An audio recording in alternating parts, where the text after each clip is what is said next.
about during your work career, lots of things were squeezed out, and then you were excited about retirement? Because I think sometimes people look at retirement and there's an element of fear in that. So, in terms of the things that you were able to do that you were excited about, could you share some of those with us?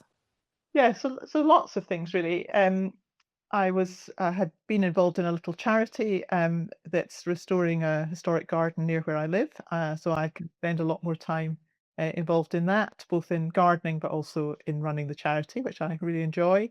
But lots of sort of hobbies that I hadn't necessarily given them up, but I hadn't spent much time on them. I never seemed to have enough time to read or to go to the theatre or to play the piano or whatever it might be, or to plan holidays was another thing. And this was me rather than my job. I think I was very bad at planning to go away, always thinking, oh, it might be busy then, it might be busy then, and then suddenly the year would go past and we would hardly have been on holiday. So that was down to me, really.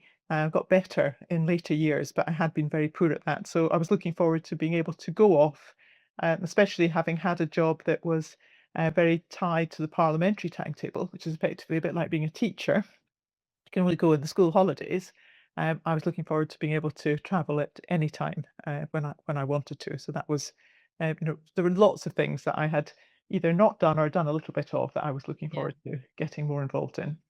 So, could you tell us where you went the first time around? Sorry, Dee, I'm Uh, rabbiting on.